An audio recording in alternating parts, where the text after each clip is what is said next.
Everyone, I am Sonam. Welcome back to my YouTube channel Apna Vidyalaya. आज के इस वीडियो में हम आप सभी को बताएंगे एक मोस्ट इम्पोर्टेंट टॉपिक बताएंगे।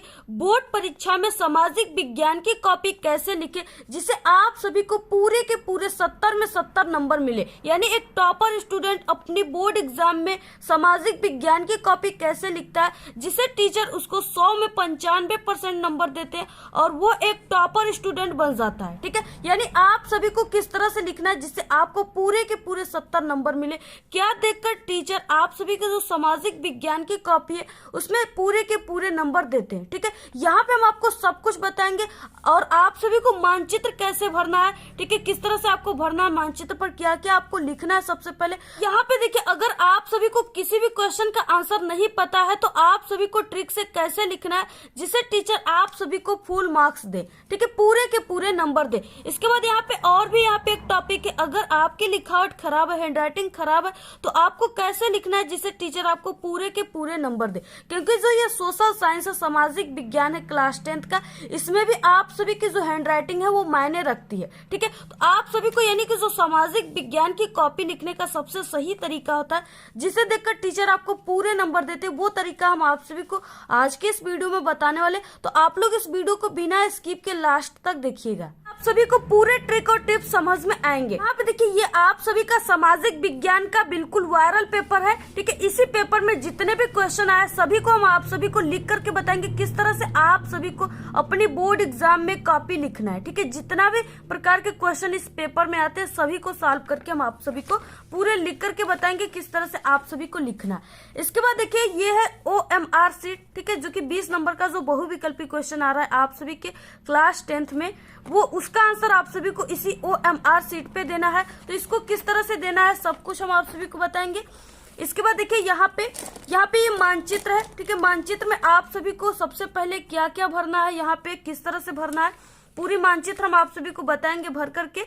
और यहाँ पे देखिए, यहाँ पे आप सभी को देखिए कौन कौन से पेन लेकर जाना है अपने सामाजिक विज्ञान के दिन। तो यहाँ पे देखिए, आप सभी को ब्लैक स्केच और यहाँ पे ठीक है ब्लू पेन, एक यहाँ पे आप सभी को बड़ी वाली यानी 30 सेंटीमीटर का आपको स्केल ले लेना है, ये वाला। इसके बाद आप सभी को ठीक है ब्लू पेन एक्स्ट्रा भी रख लेना है, ब्लैक पेन ले लेना है, यानी ये सब पेन आप सभी को लेकर जाना है।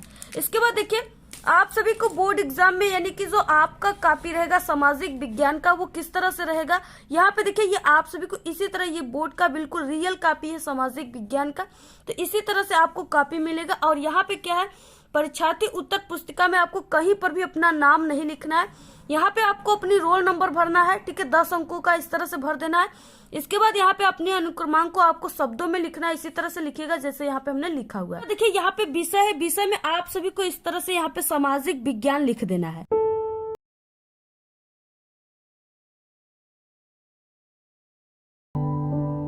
देखिए, यहाँ पे प्रश्न पत्र पर अंकित संकेतांक, यहाँ पे संकेतांक इस बॉक्स में आपको भरना है। संकेतांक यहाँ पे ये है 824 DZ। ठीक है, तो आप सभी को यहाँ पे लिख देना है 824 DZ। तो यहाँ पे आपको सामाजिक विज्ञान लिख देना है। इसके बाद प्रश्न पत्र में आपको केवल लिखना है। ठीक है, इसके बाद यहाँ पे देखिए परीक्षा का दिन, जो भी परीक्षा का दिन है यहाँ पे शुक्रवार, तो इस तरह से आपको शुक्रवार लिख देना है। इसके बाद यहाँ पे परीक्षा तिथि एवं पाली। ठीक है, तो आप लोग का जो सामाजिक विज्ञान का पेपर है वो 3 तारीख को है, तो यहाँ पे 3 मार्च 2023 ठीक है प्रथम पाली में आप लोग दोगे। और यहाँ पे आप लोग जिस केंद्र पर परीक्षा दे रहे हो स्कूल कॉलेज पे, उसका यहाँ पे आपको अपने सेंटर का नाम लिखना है। तो इस तरह से आपको क्या करना है, कॉपी के फ्रंट पेज को भरना है। यहाँ पे देखिए, सबसे पहले हम आप सभी को ये जो OMR शीट है इसको हम आपको लास्ट में बताएंगे। सबसे पहले हम आप सभी को सब्जेक्टिव क्वेश्चन जो है ठीक है उसका आंसर आपको लिखना बताएंगे। यहाँ पे देखिए, सबसे पहले सब्जेक्टिव क्वेश्चन में खंड ब दिया हुआ है। ठीक है, और इसमें वर्णनात्मक प्रश्न पहला है जिसका आंसर आप सभी को 80 शब्दों में लिखना है।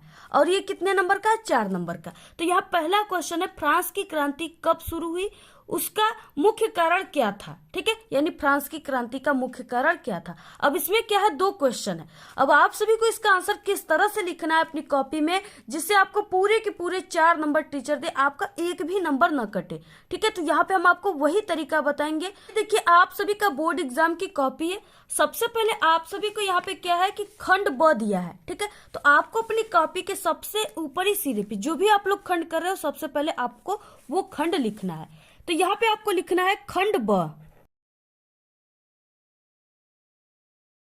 इसके बाद देखिए खंड ब यहाँ पे लिखने के बाद अब आप सभी को यहाँ पे वर्णनात्मक प्रश्न आप लोग पहले कर रहे हो, तो यहाँ पे आपको वर्णनात्मक प्रश्न पहला इस तरह से लिखना है।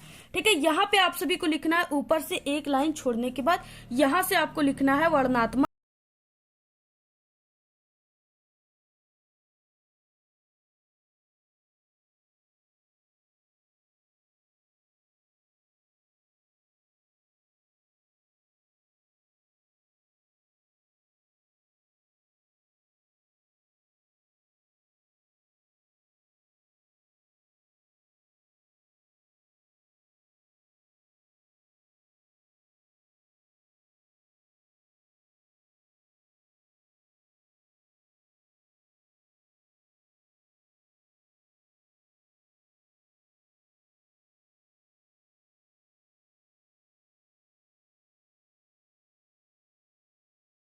सभी को प्रश्नोत्तर संख्या 1 और यहाँ पे आपको उत्तर लिख देना है। इसके बाद देखिए आपको इसमें किस तरह से शुरुआत करना है, इस क्वेश्चन का आंसर लिखना।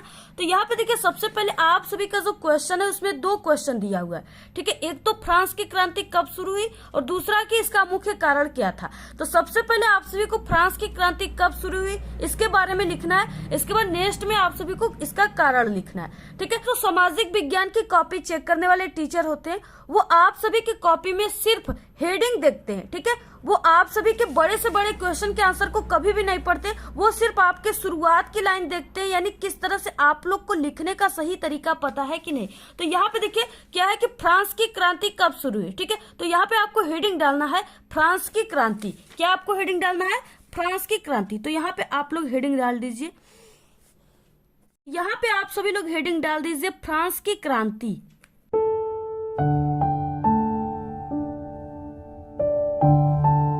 देखिए आपको फ्रांस की क्रांति इस तरह से हेडिंग डाल देना है। ठीक है, आप लोग कोई भी क्वेश्चन कर रहे हो आपको हेडिंग सबसे पहले जरूर डालना है, और ये हेडिंग आप सभी को उसी क्वेश्चन में मिलेंगे। तो यहाँ पे फ्रांस की क्रांति अगर आप लोग ये डाल दिए तो टीचर इसी को देखकर बहुत ज्यादा खुश हो जाता है और आपका एक भी नंबर कहीं पर भी नहीं काटेगा, आपको पूरा का पूरा नंबर देता चला जाएगा। तो यहाँ पे देखिए फ्रांस की क्रांति आपको इस तरह से हेडिंग डालने के बाद यहाँ पे लिखना है, यानी फ्रांस की क्रांति कब हुई थी। तो फ्रांस की क्रांति जो हुआ था वो 5 मई, ठीक है, 1789 ईस्वी में लुई 16वें के शासनकाल में हुआ था। तो यहाँ पे आपको वही चीजें लिख देना है कि फ्रांस की क्रांति अब 5 मई, ठीक है, 1789 ईस्वी को आपको ब्लैक पेन से लिखना है। तो यहाँ पे देखिए किस तरह से हम आपको पूरा लिख करके बताएंगे।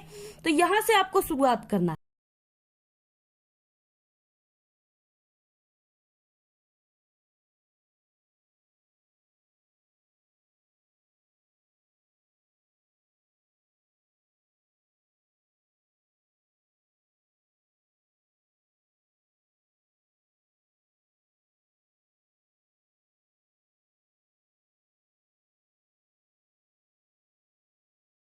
आप सभी को फ्रांस की क्रांति में इसी तरह से लिखना है जैसे यहाँ पे हमने लिखा हुआ है, फ्रांस की क्रांति 5 मई 1789 ईस्वी में लुई 16वें के शासनकाल में हुई। ठीक है, यानी इस तरह से आपको जो इम्पोर्टेंट है यहाँ पे आपको ब्लैक पेन से लिखना है। इसके बाद देखिए यहाँ पे ये तो था फ्रांस की क्रांति कब हुई थी। तो यहाँ पे अगर ऐसे आप लोग लिखते हो तो यहाँ पे आपको 2 नंबर टीचर दे देंगे। इसके बाद इस क्वेश्चन में आगे भी क्वेश्चन है यहाँ पे कि उसका मुख्य कारण क्या था, यानी फ्रांस की क्रांति का मुख्य कारण क्या था। अब आप सभी को ये लिखना है। यहाँ पे देखिए आप सभी को यहाँ पे एक लाइन छोड़ने के बाद यहाँ से आपको लिखना है फ्रांस की क्रांति का कारण। ठीक है, क्या लिखना है? फ्रांस की क्रांति का कारण।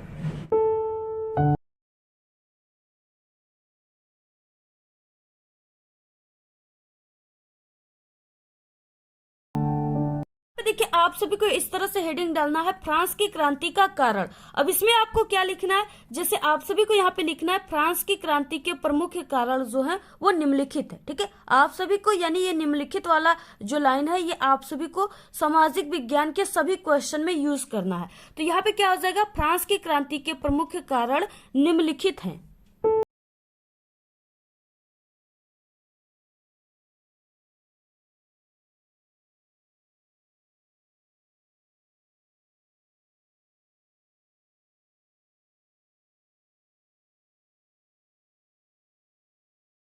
की क्रांति का प्रमुख कारण निम्नलिखित है। ठीक है, तो यहाँ पे पहला कारण जो है इसमें आप सभी को इस तरह से यहाँ पे पहला लिख करके अब यहाँ पे जो पहला कारण है उसको लिख देना है। ठीक है, पहला कारण क्या है?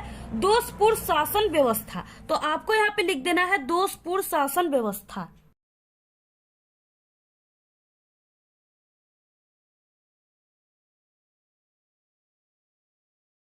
यहाँ पे आपको दोषपूर्ण शासन व्यवस्था इस तरह से हेडिंग डाल देना है। ठीक है, दोषपूर्ण को आप लोग दोषयुक्त शासन व्यवस्था भी लिख सकते हो। तो यहाँ पे आपको दोषपूर्ण शासन व्यवस्था इस तरह से हेडिंग डालने के बाद आपको यहाँ पे शुरुआत करना है, किस तरह से इसमें लिखना है। ठीक है, तो यहाँ पे आपको लिखना है फ्रांस की क्रांति का प्रमुख कारण वहां की दोषपूर्ण शासन व्यवस्था था। तो यहाँ पे आपको लिखना शुरुआत करना है।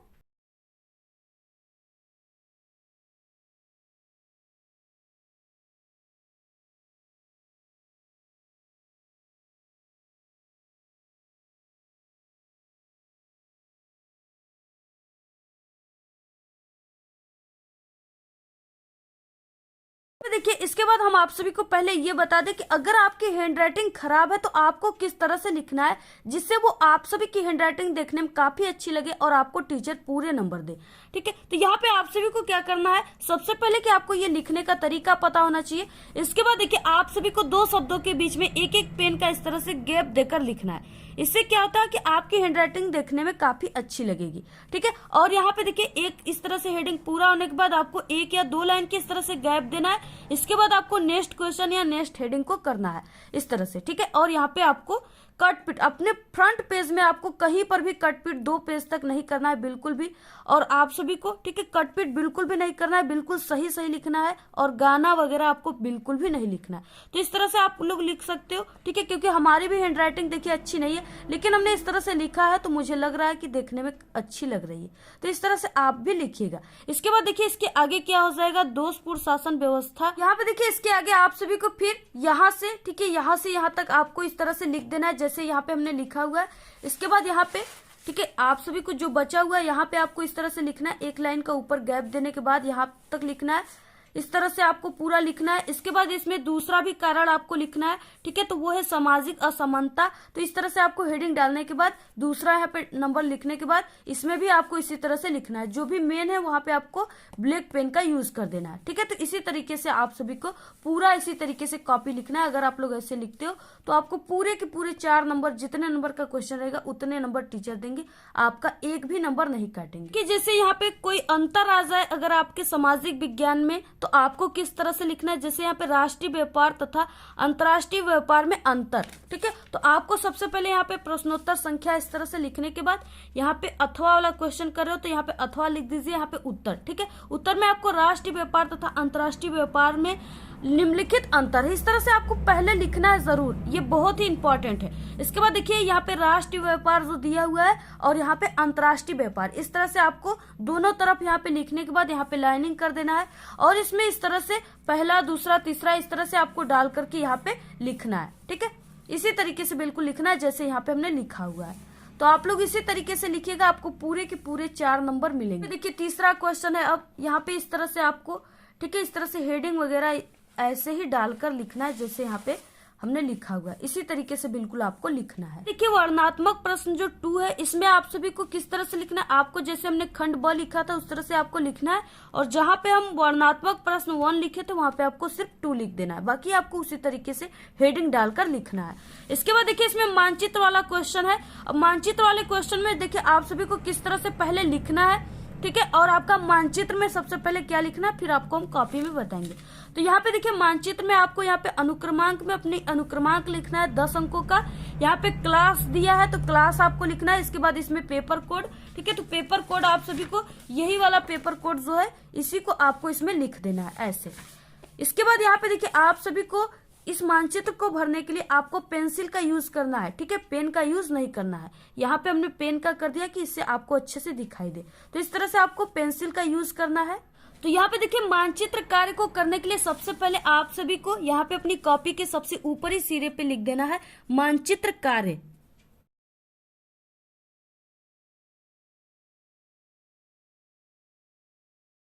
मानचित्र कार्य लिखने के बाद यहाँ पे देखिए क्वेश्चन कौन सा है, तो यहाँ पे 9 वाला क्वेश्चन है और यहाँ पे सबसे पहले क का लिखना है। तो आपको यहाँ पे लिख देना है प्रश्नोत्तर संख्या 9 का क।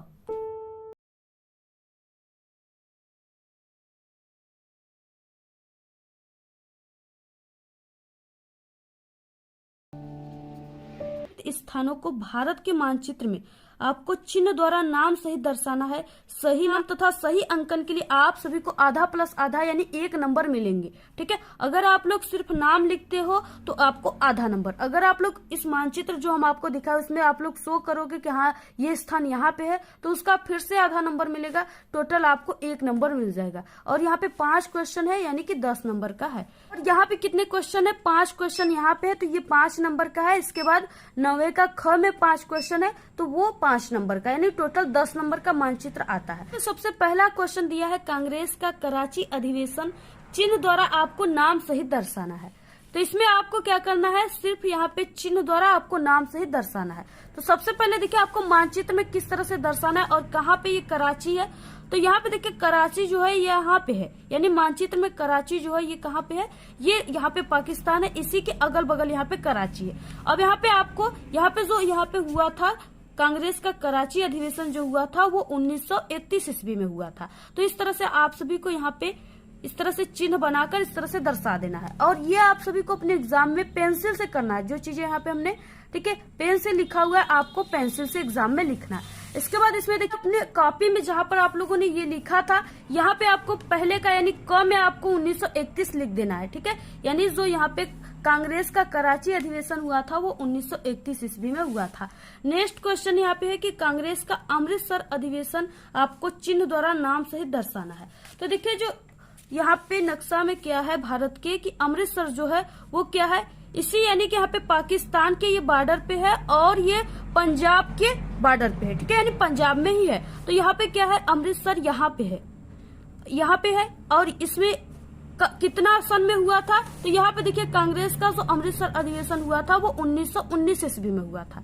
ठीक है, तो इस तरह से आप सभी को यहाँ पे 1919 लिख देना है जैसे यहाँ पे हमने लिखा हुआ है। नेक्स्ट क्वेश्चन है यहाँ पे तीसरा, कांग्रेस का लाहौर अधिवेशन आपको चिन्ह द्वारा नाम सहित दर्शाना है। अब देखिए लाहौर अधिवेशन यहाँ पे क्या है, ये लाहौर क्या है, पाकिस्तान में है। तो यहाँ पे लाहौर यानी इसी अमृतसर के ही बगल में है, यहाँ पे लाहौर है।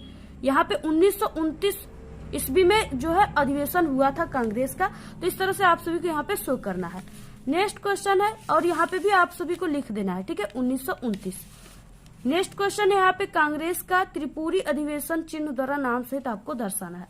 अब देखिए इसमें त्रिपुरा कहाँ पे है, तो यहाँ पे त्रिपुरा जो है ये जो यहाँ पे भूभाग है इस तरह से दिखाई दे रहा है आपको, ये क्या है, त्रिपुरा का पूरा क्षेत्र है। तो यहाँ पे जो हुआ था कांग्रेस का अधिवेशन वो 1939 ईस्वी में हुआ था। ठीक है, तो इस तरह से आपको त्रिपुरा यहाँ पे शो करना है।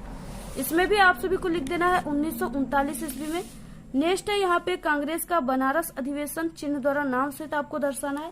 अब देखिए बनारस कहाँ है, तो ये यूपी में है। यूपी कहाँ है, यहाँ पे देखिए ये जो आपको पूरा क्षेत्र यहाँ से यहाँ तक पूरा दिखाई दे रहा है ये क्या है, ये अपना यूपी है। ठीक है, और इसी यूपी में क्या है, बनारस है। अब बनारस कहाँ पे है, यहाँ पे स्थित है बनारस में। ठीक है, और यहाँ पे 1905 ईस्वी में कांग्रेस का अधिवेशन बनारस में हुआ था। इसका न्यू नाम जो है वो वाराणसी हो गया है। तो इस तरह से आप लोग यहाँ पे 1905 इस तरह से लिख दीजिएगा। ठीक है, यानी आप लोगों को उसमें भी यानी मानचित्र में भी नाम लिखना है और आपको शो करना है। ठीक है, जो भी सन दिया है और इस पे भी आपको लिखना है। यहाँ पे क्या है कि दिए गए भारत के मानचित्र में आपको निम्नलिखित को दर्शाना है। अब देखिए आप सभी को यहाँ पे ये भी 5 नंबर का पूरा है। पहला है कि भारत का कोई एक पतन बंदरगाह जो पश्चिमी तट पर स्थित है, आपको इस यानी यहाँ पे चिन्ह के द्वारा आपको दर्शाना है। ठीक है, यानी इस तरह से आपको चिन्ह बनाना है। तो यहाँ पे इसमें क्या है, आपको यहाँ पे पतन बंदरगाह जो है इसको इस चिन्ह से शो करना है और ये कहाँ पे स्थित है इसको भी लिखना है। तो अब देखिए आपको किस तरह से इसको करना है, आपको फिर से कॉपी में मानचित्रकार यहाँ पे प्रश्नोत्तर संख्या 9 का ख लिख देना है। अब यहाँ पे देखिए कहाँ पे है, भारत का कोई एक पतन बंदरगाह जो पश्चिमी तट पर स्थित है, आपको इस चिन्ह द्वारा दर्शाना है। पश्चिमी तट पर यानी कि ये कहाँ पे, मुंबई में बोल रहा है। ठीक है, यहाँ पे क्या है, ये पतन बंदरगाह है भारत का और मुंबई कहाँ पे है, यहाँ पे है भारत के नक्शा में। तो आपको यहाँ पे जो सिंबल हम बनाया है उसी सिंबल से आप सभी को क्या करना है, यहाँ पे शो कर देना है ये वाले सिंबल। ठीक है, त्रिभुज के आकार का, और यहाँ पे आपको इस तरह से मुंबई कर देना है, इस तरह से आपको लिखना है। ठीक है, और यहाँ पे आपको मुंबई लिख देना है। इसके बाद नेक्स्ट है इसमें क्या है, दूसरा भारत का सॉफ्टवेयर टेक्नोलॉजी का कोई एक केंद्र चिन्ह द्वारा आपको दर्शाना है। देखिए सबसे ज्यादा जो भारत में सॉफ्टवेयर टेक्नोलॉजी है, ठीक है, वो क्या है, बेंगलुरु में है। यानी यहाँ पे क्या हो जाएगा, आपको किस सिंबल के द्वारा दर्शाना है, यहाँ पे इस सिंबल के द्वारा दर्शाना है। ठीक है, तो आपको इसको भी जरूर बनाना है। यहाँ पे देखिए जैसे हमने बनाया, आपको इस तरह से क्या करना है, बना देना है। और यहाँ पे क्या है, बंगलुरु यही है। ठीक है, इसके बाद यहाँ पे भी आपको इस तरह से बंगलुरु लिख देना है। नेक्स्ट है, इसमें क्या है, तीसरा क्वेश्चन है प्रयागराज, यानी जिसका इलाहाबाद नाम था पहले, मुंबई प्रयागराज, यानी प्रयागराज से मुंबई रेलमार्ग चिन्ह द्वारा आपको इस चिन्ह के द्वारा दर्शाना है। और साथ ही साथ जो बीच का स्टेशन है उसका भी आपको नाम लिखना है। अब यहाँ पे देखिए बीच का स्टेशन जो है वो इटारसी है। अब यहाँ पे क्या हो जाएगा, प्रयागराज कहाँ पे है, तो प्रयागराज देखिए ये यूपी में है। यहाँ पे क्या है, यूपी का पूरा क्षेत्र है। और यहाँ पे लखनऊ है, इसी के बगल में यहाँ पे प्रयागराज है, इलाहाबाद है।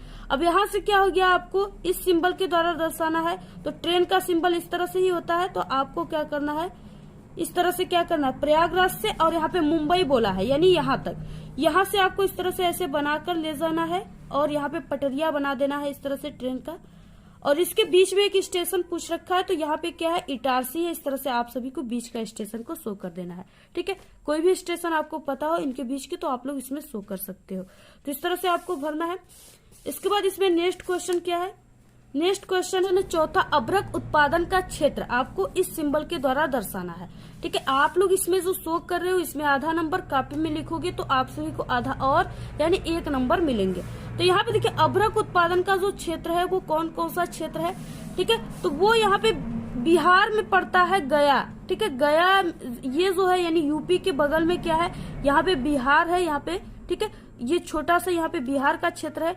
और यहाँ पे क्या है, बिहार में गया है, गया में ही क्या है कि यहाँ पे अभ्रक उत्पादन का क्षेत्र है।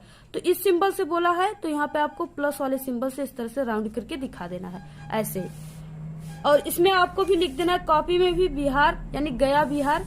नेक्स्ट क्वेश्चन है पारादीप नगर, आपको इस सर्कुलर वाले चिन्ह से आपको दिखाना है। ठीक है, तो यहाँ पे पारादीप नगर जो है वो उड़ीसा में है। तो यहाँ पे उड़ीसा कहाँ पे है, यहाँ पे उड़ीसा है यहाँ पे। ठीक है, पारादीप नगर आप सभी को इस तरह से क्या करना है, शो कर देना है। और इसमें भी आपको लिख देना है सिर्फ उड़ीसा कहाँ पे स्थित है, आपको इसमें लिखना है। तो इस तरह से आपको क्या करना है, पूरी मानचित्र आपको इसी तरह से भरना है। अगर आपको कोई भी क्वेश्चन नहीं आता है तो आपको सबसे पहले कि ये लिखने का तरीका पता होना चाहिए, इस तरह से जैसे यहाँ पे हमने शुरुआत किया है। इसके बाद देखिए जो क्वेश्चन है उसका आपको हेडिंग उसी में से देखकर सबसे पहले लिख देना है। ठीक है, यहाँ पे जैसे हमने लिखा है फ्रांस की क्रांति, तो इसमें आपको लिख देना है। इसके बाद देखिए जैसे यहाँ पे फ्रांस की क्रांति कब हुई थी सबसे पहले पूछा गया है, तो इसमें आप सभी को जैसे लिखना है यहाँ पे इस तरह से कि फ्रांस की क्रांति कई साल पहले राजा के शासनकाल में हुआ था। अगर आपको नहीं याद है तो आप लोग इस तरह से लिखिएगा, क्योंकि पहले जो था वो राजा का ही शासनकाल चलता था। तो और कई साल पहले राजा का साल था, तो आपको अगर सन नहीं याद है तो इस ट्रिक से आप लोग लिख सकते हो। इसके बाद देखिए फ्रांस की क्रांति का कारण, इसमें भी आप लोग ये वाला लाइन सिर्फ याद कर लीजिए कि फ्रांस की क्रांति के प्रमुख कारण निम्नलिखित है। इस तरह से अगर आप लोग ये याद कर लिए तो पूरे को लिख लोगे। ठीक है, अब यहाँ पे देखिए पहला हेडिंग है यहाँ पे दोषपूर्ण शासन व्यवस्था। कोई भी यहाँ पे क्रांति की अगर बात होती है तो क्रांति कब होती है, यानी क्रांति का मतलब लड़ाई झगड़ा दो देशों राष्ट्रों के बीच कब होती है, जब दोषपूर्ण शासन व्यवस्था होती है तब। ठीक है, यानी कि लोगों में असमानताएं की भाव उत्पन्न होती है तब जाकर के ये क्रांति होती है। तो आपको वही लिख देना है, यानी दोषपूर्ण, अगर राष्ट्र में दोष है, दोषपूर्ण है, राजा में दोष है, तभी जो जनता है वो विरोध के कारण क्रांति करना शुरू कर देता है। ठीक है, तो आपको इसी तरीके से लिखना है यहाँ पे कि यहाँ पे दोषपूर्ण शासन व्यवस्था में वही चीजें आपको लिखना है। फ्रांस की क्रांति का प्रमुख कारण वहां की दोषपूर्ण शासन व्यवस्था है। इस तरह से लिखने के बाद ठीक है, आप लोग यहाँ पे दोषपूर्ण शासन व्यवस्था, नेक्स्ट हेडिंग आप लोग सामाजिक, ठीक है, सामाजिक असमानताएं, सामाजिक कारण, आर्थिक कारण, इस तरह से आप लोग लिख करके इसमें बना करके उसके बारे में आप लोग लिख सकते हो। ठीक है, जैसे कोई भी क्रांति होती है उसमें क्या क्या होता है, आप लोग इसी सब चीजों के बारे में सिर्फ बना कर आप लोग लिख लीजिएगा। इसमें बना कर अगर आप लोग सिर्फ पेज भर दोगे तो आपको सामाजिक विज्ञान में ठीक है पूरे के पूरे नंबर मिलेंगे। सिर्फ आपके फर्स्ट के 2 पेज सही होना चाहिए, हैंड राइटिंग वगैरह कटपिट भी नहीं होना चाहिए, नहीं आपको कोई फालतू बातें इसमें लिखना है। अब बहुविकल्पी वाले क्वेश्चन जो है 20 नंबर का ऑब्जेक्टिव क्वेश्चन है, उसका आपको आंसर OMR सीट पे देना है। तो यहाँ पे आपको सबसे पहले यहाँ पे प्रश्न पत्र मार्का, ठीक है, तो यहाँ पे DZ है तो आपको यहाँ पे D और यहाँ पे आपको Z भर देना है। ठीक है, और जहां पर भी आपको इसमें कलर कर देना है, तो यहाँ पे D यहाँ पे तो आपको इसको कलर कर देना है और आपको ब्लैक और ब्लू पेन का यूज करना है। ठीक है, आपको किसी भी रंगीन पेन का यूज नहीं करना और इस गोले को पूर्ण रूप से भरना है, आधा बिल्कुल भी नहीं होना चाहिए। और इसके बाद देखिए जैसे यहाँ पे पहला क्वेश्चन है, राष्ट्रवाद का प्रारंभ किस देश से हुआ था? ठीक है, तो वो फ्रांस से हुआ था। पहले का यहाँ पे ग राइट है, तो यहाँ पे आपको पहले में जो ग वाला है उसको इस तरह से आपको भर देना है। ठीक है, पूर्ण तरीके से आपको भरना है। जो सही तरीका है ये है पूरा गोले को भरना है और इस तरह से आपको सही का टिक या वाइटनर, इरेजर ये सब का यूज आपको मार्कशीट पे नहीं करना है। इसी तरीके से आपको पूरा भरना है। कॉपी लिखने का सामाजिक विज्ञान का बिल्कुल सही तरीका है। इसी तरीके से टॉपर लिखते हैं, क्योंकि हम एक टॉपर स्टूडेंट है और हमने भी इसी तरीके से लिखा था जिससे मुझे पूरे के पूरे नंबर मिले थे। ठीक है, तो यहाँ पे आप लोग इसी तरीके से लिखिएगा, आपको पूरे के पूरे नंबर टीचर देंगे। और आप सभी को किसी भी क्वेश्चन को नहीं छोड़ना है। आपको नहीं आता है तो आप लोग ट्रिक से लिखिए, लेकिन उसको जरूर लिखिए, टीचर आपको पूरे नंबर देते। तो अगर आप लोग ऐसे लिखते हो तो आपका 70 में 70 नंबर सामाजिक विज्ञान में बिल्कुल पक्का है। तो आप लोग इस वीडियो को अपने सभी दोस्तों में शेयर कीजिए। ठीक है, और आप लोग ये वीडियो आपको कैसा लगा कमेंट करना बिल्कुल मत भूलिए। टेलीग्राम चैनल को जरूर ज्वाइन कीजिए, उसका लिंक आपको इस वीडियो के डिस्क्रिप्शन में मिल जाएगा। आज के इस वीडियो में सिर्फ इतना ही। आपको ये वीडियो कैसा लगा? अगर वीडियो पसंद आए तो एक बड़ा सा लाइक कर दे, चैनल पे नए तो सब्सक्राइब करके बेल आइकन को जरूर प्रेस कर दे। और हमारे चैनल पे बोर्ड एग्जाम से रिलेटेड सभी ट्रिक और टिप्स की वीडियो है, अगर आप लोग नहीं देखे हो तो एक बार आप लोग हमारे चैनल पे विजिट जरूर करें। आप लोग इस वीडियो को अपने सभी दोस्तों में शेयर कीजिए, कमेंट करना बिल्कुल मत भूलिए। Thanks, all the very best, bye bye.